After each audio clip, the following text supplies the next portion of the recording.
So, Avin, your brother was asking about, you know, he called a little bit paranoid about his car started stuttering. When we have an emergency, like our car breaks down on the side of the road, what's the difference between having emergency fund or no emergency fund? Tell me about what happens with no emergency fund. Well, if you have no emergency fund, if you needed, your car, tell us you would need money for an emergency, but you weren't prepared, so you don't have any money, so you would have to either leave it there or push. If you did have an emergency fund, you can just call the tow people. They'll tow your car. You'll be like, here you go, here's your money. Then they would take you to Speedy's. And then if you needed to fix your car at Speedy's, you would just, somebody would just say, how much is it to fix my car? $500. So you would act all surprised. Then you say, here you go, $500, and then they would fix your car in about 1 hour, the next day. So would you rather have emergency money or no? Yes, I would rather have emergency money. Do you think life is easier with emergency money? Yes. Does emergency money mean that we are that we have tons of money, that we're rich, or does it just mean that we're prepared? It means that we're prepared. Perfect. From the young mouth of the young babes. You're so handsome. Say bye-bye to YouTube. Bye, YouTube. Hi, friends. So, just to touch bases on what was said earlier, basically my son called me and he goes, Mom, my car was stuttering. What do you think I should do? Should I wait to see if, well, it started a little bit and then the little check engine light turned on, but immediately I put his mind at ease and I said, well, if it does need some work, then we'll just take it to Speedy's. Speedy's is our mechanic. He goes, yeah, you're right. Well, what if it stops at the side of the road? Well, if it stops at the side of the road, you have your emergency fund, don't you? He goes, yeah. I said, well, if it stops at the side of the road, it's easy. You just call Speedy's, and they'll come and they'll pick it up, and they'll take you in the tow truck right along with them. And then you just, they figure out what's wrong with it, and then they fix it, and then you just pay the man. It sounds simple, but the alternative to not having an emergency fund would be this. You get stuck at the side of the road. You're stuck at the side of the road, and you have no money for a tow truck. You have no money for a tow truck, and it's early in the morning. You were on your way to work. Now, imagine all your friends are also on their way to work. Imagine that your friends, no matter how good a friend they are, they have obligations and responsibilities. They need to get themselves to work. So, chances are that somebody's not going to come pick you up right away. Not only that, when your friend comes picks you up, they're just going to throw you in the car and give you a ride where? Home.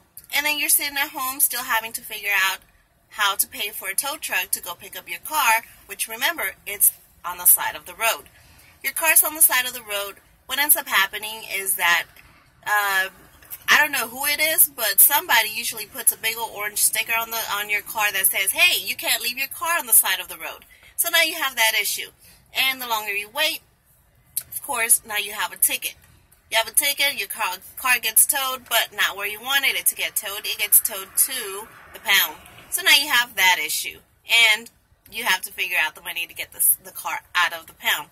So let's just say your car didn't make it to the pound, but you still haven't figured out how to get the money for the tow truck. So you're, then again, having to figure out which one of your friends or mommy can let you borrow some money for tow truck money. Now you have tow truck money, and now you owe somebody some money. Okay, so now you're getting the car to the mechanic. You get the car to the mechanic, he tells you how much it's going to be. It's $500. You don't have $500. What do? tell the mechanic he has to hold on to your car because obviously you can't and you don't have the money to tow it back home. So now the mechanic says, not really, because most mechanics don't want to keep your car that they're not working on taking up space. And if they do let you, there's usually a charge to let you keep the car there. So now that's running. That's running, and now you're waiting for payday. Payday comes around. The bills that you originally wanted to pay with your paycheck can't get paid. Because why? You have to take your car out of the mechanic shop. And there goes my text messages again. I can't believe who's texting me this early in the morning. I'm not a doctor. I shouldn't be that important. Anyway,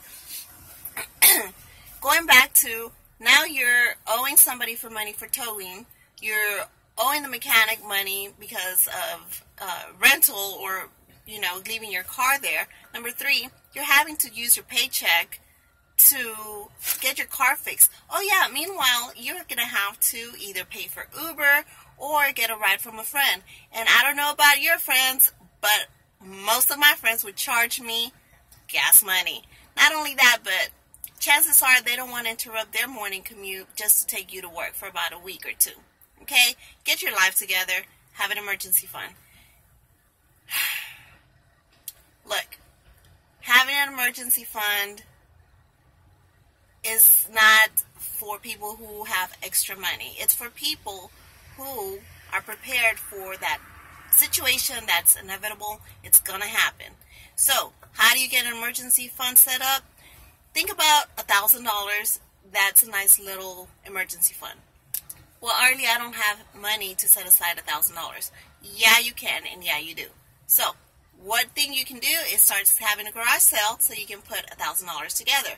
Okay, you didn't make enough? How about you stop eating out for about a month? I bet you can find some contribution to your $1,000 emergency fund. So the alternative is I stop eating out. I stop buying things that I don't need, like those extra shoes and that extra cute purse that you wanted. Even that lipstick. I don't care even if it was purchased at the Dollar Tree. Dollar Tree can easily help you, drop $5-10 every single trip. If you have self-control. Usually it's about 20, 30. Let's keep it real. So, all those things are so unnecessary. Really could go. You can put that money towards that emergency fund. You can avoid so much drama in your life if you just have at least $1,000 in there. Just my 2 cents. Talk to y'all later.